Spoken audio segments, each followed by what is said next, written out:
Cuyahoga County Medical Examiner Dr. Gilson, Special Agent in charge of the FBI Stephen Anthony, and then Director William Jelenic, who's from Crime Stoppers. Mayor?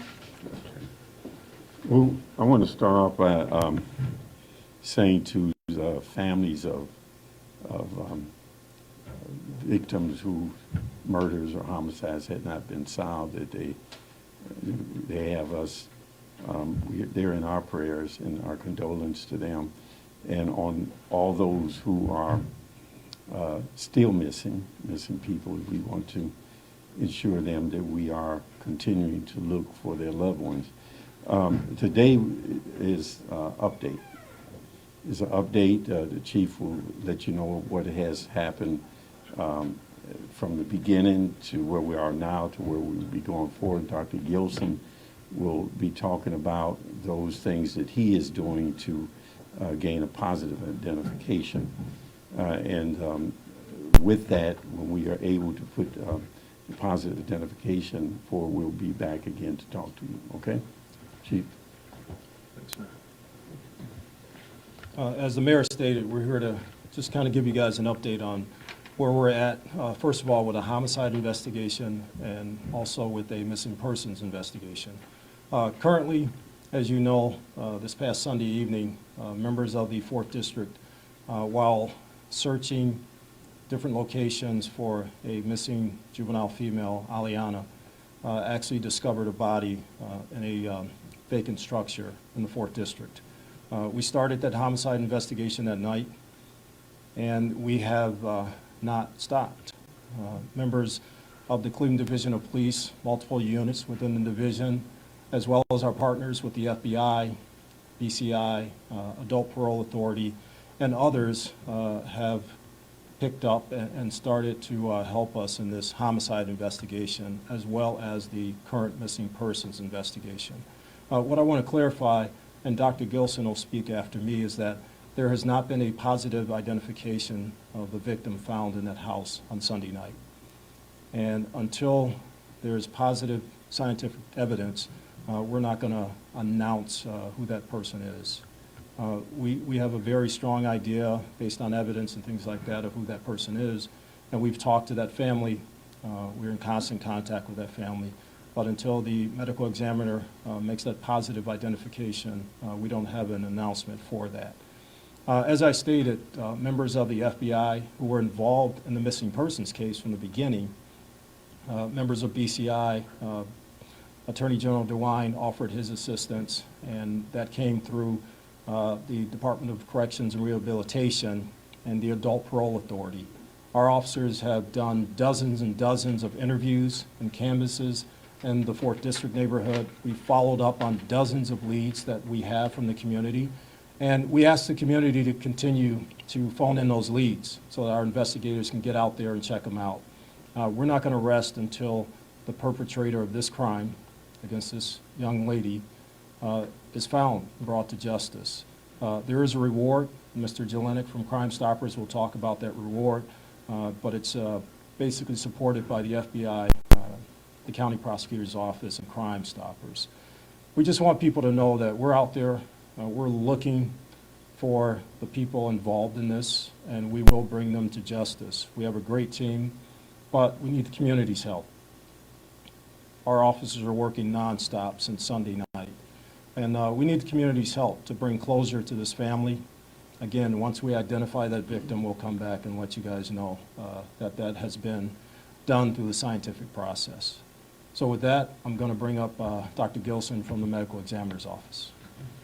Thanks, Chief. Thank you very much. Good afternoon, everyone.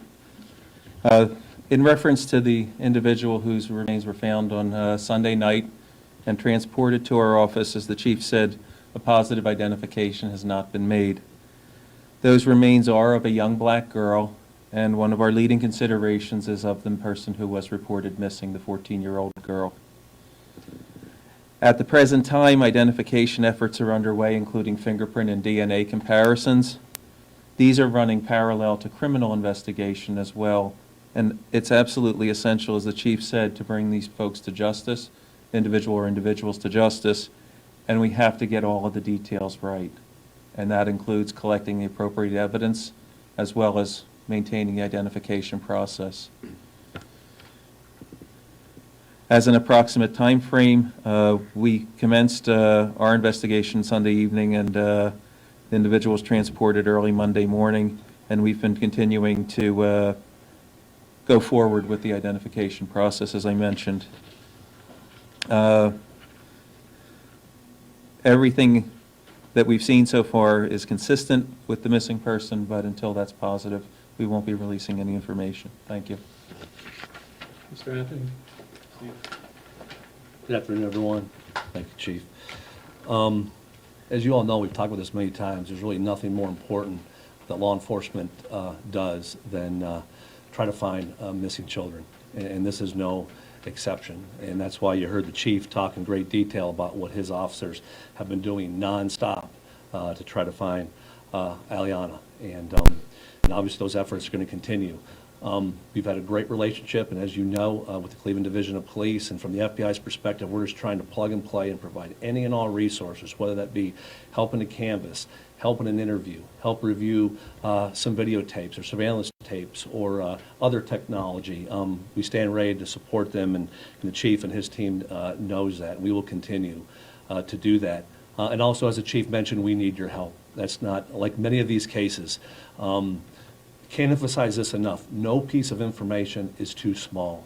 Anyone in the public that has any information as far as where we know where she was last seen in the area of 93rd and Kingsman, and again, anybody that has any information about where she may be or seeing her about the time frame of her disappearance, which all of you know, we just really need you to pick up the phone and call the numbers, call homicide, call Crime Stoppers, which Mr. Jelonic will get into. We need that, as the Chief says, to find the individuals responsible for this and hold them accountable. So in line with that, as the Chief mentioned, it's a total of $22,500 as reward money for anybody that has any information related to her disappearance. Again, we need these individuals to call as a significant amount of reward money. Those of you that might be out there hesitating for whatever reason, that money's out there. That's a combination of money from the FBI, from the Cuyahoga County Prosecutor's Office, and Crime Stoppers. All right? And again, I don't want to just repeat what the Chief said, but no lead, no stone will go unturned, and you could rest assured the team up here, everyone involved is going to pitch in and do whatever they can to find that clue or to get that information that'll help solve this case. With this, I'll turn over to Mr. Jelonic. Tips can be made anonymously through Crime Stoppers. We have a website, 25crime.com, or through our anonymous tip line, which is 216-25-CRIME, which is 252-7463. All tips are anonymous, they're not recorded, there's no caller ID, and rewards are paid for information that proves fruitful. Thank you. Thank you. We're not going to be taking questions today. It's still very early in the investigation, but we thank you very much for getting this information out. Thank you. Did you say you're not taking any questions? No, not today. All right, Chief, can I ask you something about that area there? No, we'll probably come back either tomorrow or Friday with another press conference with updates, and then we can take questions at that time. Thank Would you. that be about the time you think you'll have a positive? Everybody's wondering about this serial killer that Zach Reed is talking about at council and so forth, so. I haven't seen anything the council I mean- has talked about, so I'm not going to comment. Thank you. Do we have a serial killer?